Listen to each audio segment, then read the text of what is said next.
하나님이 이스라엘 자손을 위해 행하신 일들, 하나님이 이스라엘 자손을 위해 행하신 일들, 하나님이 우리를 위해 행하신 일들. 하나님이 우리를 위해 행하신 일들. 아멘. 하나님이 이스라엘 자손을 위해서 행하신 일들에 대해서 이제 여호수아가 나이가 많아 하나님 앞에 이제 갈 날이 다가옴을 이 여호수아는 알았죠. 그래서 24장 29절에 이 일 후에 여호와의 종 눈의 아들 여호수아가 110세에 죽었다라고 말씀하고 있습니다. 여러분, 모세는 시편 90편에서 우리가 우리의 날을 계수함을 알게 하소서, 깨닫게 하소서라고 기록하고 있습니다. 자, 사람이 다른 짐승과 달리 짐승들은 대부분 자기 자신들이 죽을 때를 얼추 안다라는 말이 있고 그러는데 사람은 그러지를 못하죠. 마치 이 땅에서 억만 년 살 것처럼 이렇게 행동하는 경우가 많이 있는데, 그런데 하나님 우리가 우리의 날 계수함을 알게 해달라고. 그것은 무슨 말입니까? 유한한 인간이 언젠가는 반드시 누구나 가다 하나님 앞에 서는 그날이 반드시 있다.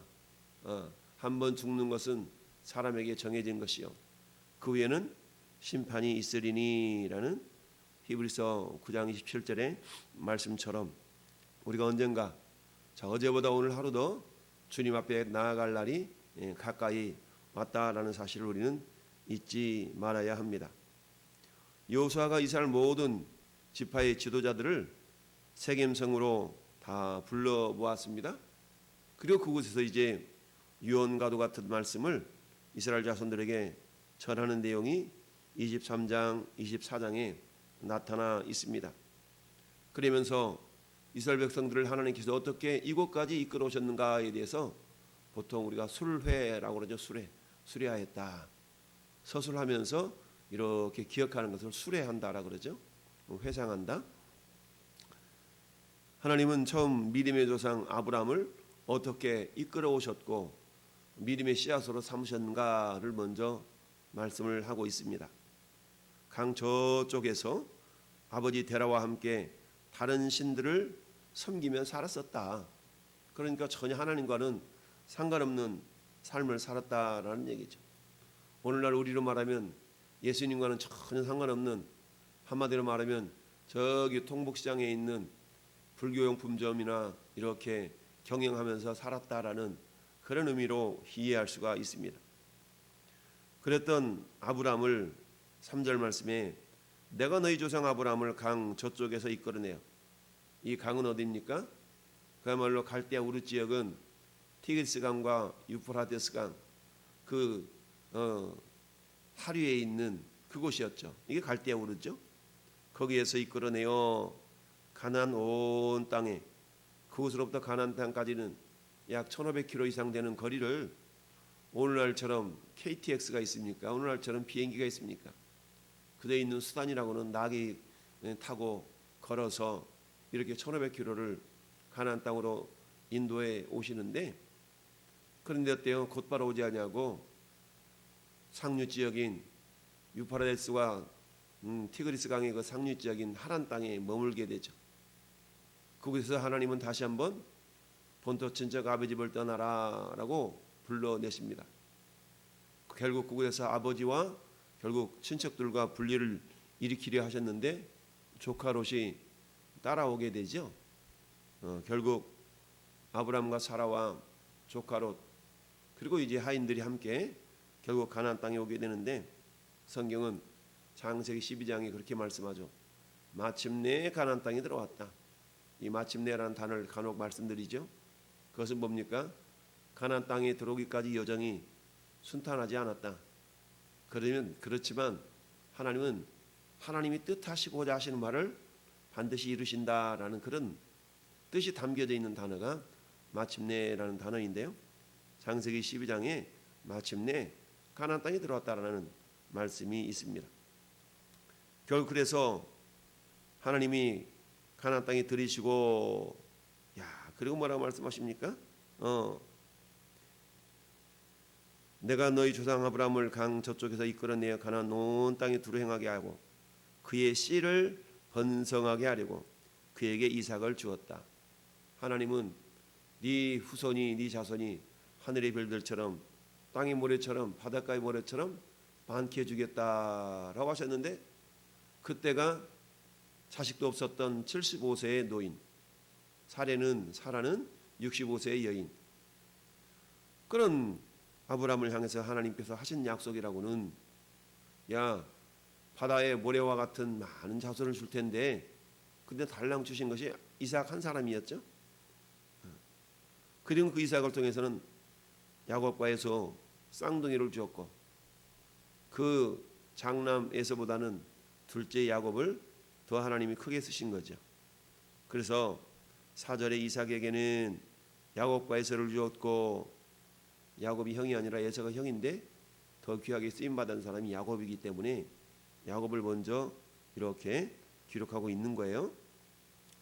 자, 그 야곱은 어떤 존재입니까? 20년 동안 외삼촌집 라반과 함께 외삼촌집 에서 20여 년 동안 그야말로 마치 일꾼처럼 그렇게 일하다가 자기 아내들을 얻고 고향으로 돌아오던 길목에 세겜성에 머물게 되죠.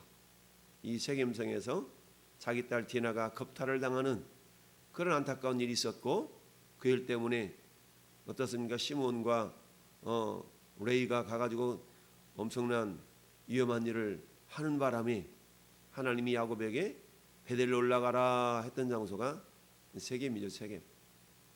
이 세겜은 일찍이 야곱의 할아버지 아브라함이 처음으로 가나안 땅에 와서 제단을 쌓았던 것이 또한 세겜입니다.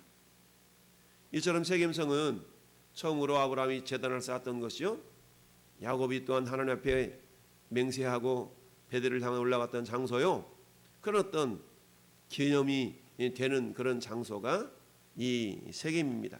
그 세겜으로 하나님께서는 이 여호수아를 통해서 다 불러 모았다라는 얘기입니다. 여러분, 저는 여러분들이 따라합시다. 신앙의 첫 자리를 잊지 말라. 우리가 신앙의 첫 자리를 우리가 잊지 말아야 된다. 신앙의 첫 자리. 내가 신앙생활을 이렇게 시작하게 된 어떤 계기의 장소들이 있죠. 저 같은 경우도 서울에서 신앙생활을 시작하면서 간혹 말씀드리듯이 제가 짜장면 배달하면서 아르바이트 했던 그 장소 지금도 눈에 선하죠. 그게 벌써 30-40년 전의 상황인데 눈에 선해요. 원탁 테이블 밑에 앉아서 저희 형님을 통해서 손을 꼭 잡고 예수님을 영접했던 그 일, 막 신앙생활하면서 그 서울에 저 신촌에 있는 모 다락방에서 함께 형제들끼리 모여서 기도했던 그 사건, 이런 사건에 눈에 선합니다. 막 예수님을 인격적으로 경험했던 정릉일동에 있었던 그 큰제일교회 예배당, 이 지금도 눈에 선해요. 이처럼 세겜성이라는 이 세겜이라는 지역은 이스라엘 백성들이 있었던 굉장히 추억이 서려 있는 그런 장소였는데 여호수아는 이곳으로 흩어져 있던 12지파의 지도자들을 불러서 유언과도 같은 메시지를 전하고 있는 것입니다. 그럼 하나님께서 우리 믿음의 조상 아브라함으로부터 시작해서 지금 우리가 여기 있기까지의 과정을 쫙 서술을 했죠. 그러면서 하신 한 핵심적인 내용이 크게 두 가지였죠. 첫 번째는 뭐냐? 따라합시다. 인도하시는 하나님. 그렇습니다. 인도하시는 하나님. 3절 말씀이다 보니까 내가 너희의 조상 아브라함을 강 저쪽에서 이끌어내어 인도하셨다는 얘기죠. 이끌어내어 가나안 온 땅에 두루 행하게 하고 씨를 번성하게 하려고 그에게 이삭을 주었다. 5절 하반절에도 이제 내가 모세와 아론을 보내었고 애굽에 재앙을 내렸나니 곧 내가 그들 가운데 행한 것과 같고 그 후에 너희를 뭐했다? 인도하여 내었다. 그러니까 인도하신 하나님, 인도해냈다는 얘기죠. 8절에도 내가 또 너희를 인도하여 요단 저쪽에 거주하는 아모리 족속의 땅으로 들어가게 하매, 요단 저쪽이라는 것은 요단 동편, 지금 므낫세 반지파, 갓지파, 루벤 지파가 거주하고 있는 그곳을 말하는 것이죠. 그것을 인도해 들으셨다라는 얘기입니다. 이처럼 하나님은 인도하시는 하나님이다라는 얘기입니다. 여러분, 이스라엘 백성들을 저 그들의 조상 아브라함을 갈대아 우리에서 인도해 내셔서 가나안 땅으로 오게 하셨던 하나님, 그리고 그 이스라엘 후손들이 애굽에서 430여 년 동안 종살이 할 때에 그들이 부르짖음을 들으시고 다시 또 그곳에서 인도해 내신 하나님, 그때 역사하셨던 하나님은 오늘날 우리가 믿고 섬기는 하나님과 다른 하나님인가요? 같은 하나님이신가요? 아멘. 같은 하나님이시죠. 왜요? 하나님은 영원하신 분이기 때문에 그때에 살아계셔서 역사하셨고 인도하셨던 하나님은 오늘 이 시대에도 우리를 인도하시는 하나님이심을 우리는 잊지 말아야 합니다. 할렐루야. 그렇습니다. 야, 그러면서 우리가 2절부터 쫙 오늘 13절까지 보면서 하나님이 이렇게 인도하셨고 하나님이 저렇게 인도하셨고 하나님이 이렇게 인도하셨다라고 고백하고 있는데요. 야, 두 번째는 무엇을 말씀하고 있습니까? 따라합시다. 보호하시는 하나님. 그렇습니다. 보호하시는 하나님. 야, 8절에도 보니까 요단 저쪽에 거주하는 아모리 족속의 땅으로 들어가게 하는데 그들이 너희와 싸우기로 내가 그들을 너희 손에 넘겨주매 너희가 그 땅을 점령하였고 나는 그들을 너희 앞에서 멸절시켰다. 10절도 보니까 내가 발람을 위해 듣기를 원하지 아니었고 모압 왕 발라기가 발람을 고용해서 이스라엘을 저주하라 그랬는데 너 엄마 저주하면 네가 죽을 줄 알아? 라고 하면서 하나님이 저주 대신 축복을 선포하게 했죠. 너희가 요단을 건너 여리고에 이른즉 여리고 주민들 곧 7 족속들을 너희와 싸우기로 내가 그들을 너희 손에 넘겨주었으며 왕벌을 보내서 아모리 족속의 2 왕을 너희 앞에서 또한 쫓아내게 하시니 뿐만 아니라 너희가 수고하지 않은 땅과 건설하지 않은 성읍들과 그들이 심지 않은 포도원, 감람나무 이런 것들이 열매를 먹게 하셨지 않냐 라고 여호수아 입술을 통해서 그동안 하나님이 쫙 어떻게 역사하셨는가 행하신 일들을 쫙 서술하고 있는 것을 보게 됩니다. 그걸 크게 2가지로 인도하시는 하나님이시요 보호하시는 하나님이시다라는 얘기입니다. 그렇다면 오늘 이 시대를 살아가는 저와 여러분들에게도 하나님은 동일하게 역사하시는 하나님이시다. 할렐루야. 하나님은 오늘 또 우리를 인도하십니다. 하나님은 오늘 또 우리를 보호하십니다. 우리의 적들이 아무리 강할지라도 우리와 함께 하시는 하나님은 내가 너를 도우리라. 내가 너를 굳세게 하리라. 내가 너를 강하게 하리라. 할렐루야. 세상을 이기는 승리는 이것이니 우리의 믿음이니라. 우리를 사랑하시는 이로 말미암아 우리가 넉넉히 이기느니라. 라는 성경의 내용들을 우리는 잊지 말아야 합니다. 그런 데 있어서 우리가 승리하고 하나님의 인도하심을 받고 하나님의 보호하심을 받는 절대적인 조건이 있습니다. 그래서 어제 말씀드렸던 것처럼 하나님을 사랑하고 하나님 맺으셨던 언약을 우리가 잊지 않는 것입니다. 할렐루야. 오늘날에 우리는 어떤 언약을 기억해야 됩니까? 그리스도 예수 안에서 하나님 주신 새 언약이라고 얘기하죠. 내가 너 안에 너가 내 안에 있으면 사람은 열매를 많이 맺나니 나를 떠나서는 너희가 아무것도 할 수 없음이니라. 예수님이 요한복음 15장에 하셨던 말씀을 우리는 잊지 말아야 합니다. 그렇습니다. 하나님께서 이스라엘 백성들이 가나안 땅에 정착하도록 여러 적들을 물리쳐 이기게 하셨던 그 하나님, 여러분 우리의 궁극적인 목적지는 영원한 하늘나라이죠. 그 영원한 하늘나라에 이르기까지 우리는 이 땅에서 훈련 장소요, 이 땅에서 더욱더 주님을 닮아가는 그런 거룩함에 이르는 그런 연단의 장소인 줄 우리가 알고 매 순간순간마다 우리를 주님의 거룩한 신부로 빚어가시는 하나님의 인도하심을 우리는 어때요? 기억하고 더욱더 주님을 닮아갈 수 있도록 날마다 경건에 이르도록 내 자신을 연단하라 하셨던 말씀을 잊지 말아야 합니다. 그러나 감나게 사단은 어떻습니까? 오늘도 우는 사자와 같이 두루다니며 삼킬 자를 찾게 하고, 그리고 우리가 마귀에게 삼키움 받지 않도록 우리는 늘 깨어서 말씀과 기도로 무장하고 하나님의 전신갑주를 입어서 악한 날이 모든 것들을 능히 대적하며 설 수 있는 그런 믿음의 사람이 되어야 됩니다. 우리가 평생도록 잊지 말아야 될 그 믿음의 고백은 사도 바울의 마지막 유언과도 같은 믿음의 고백인 줄 믿습니다. 디모데후서 4장에 고백했던 그 고백 한번 고백할까요? 나는 선한 싸움 싸우고 달려갈 길을 마치고 믿음을 지켰노라. 아멘. 나는 선한 싸움 싸우고 달려갈 길을 마치고 믿음을 지켰으니 이제 후로는 나를 위하여 의의 면류관이 예비되었다.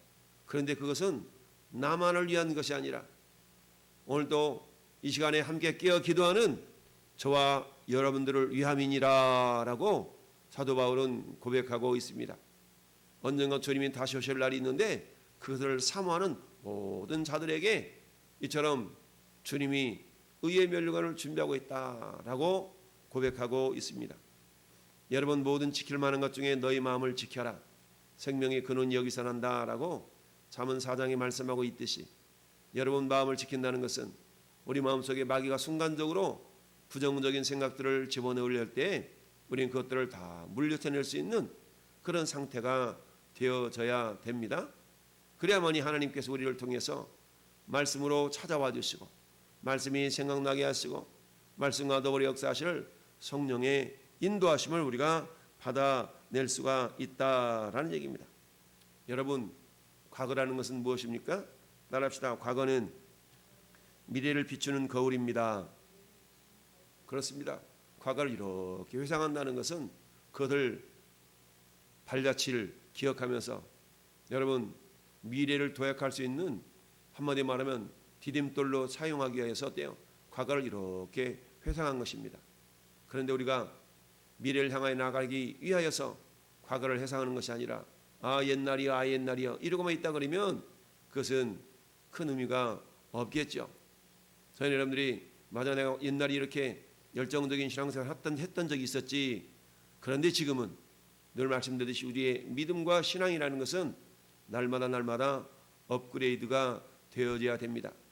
팬데믹으로 말미암는 사회적인 환경, 우리의 살아가는 삶의 방식 이런 것이 엄청나게 격변하는 시대를 우리는 지금 살아가고 있습니다. 전무후무한 그런 환경의 변화 가운데서 우리가 어떻게 살아가야 될 것인가를 늘 고민하면서 오늘도 그때나 지금은 여전히 변함이 없으신 하나님의 말씀을 부여잡고 변함없는 하나님과 동행하며 그 하나님의 인도하심과 보호하심을 신뢰하면서 어떤 상황 가운데서도 우리가 믿음을 지켜서 주님의 기쁨이요 우리의 영광을 세상에 전파할 수 있는 하나님의 영광을 전파할 수 있는 왕성의 성도들이 되기를 예수님의 이름으로 축원합니다. 아멘.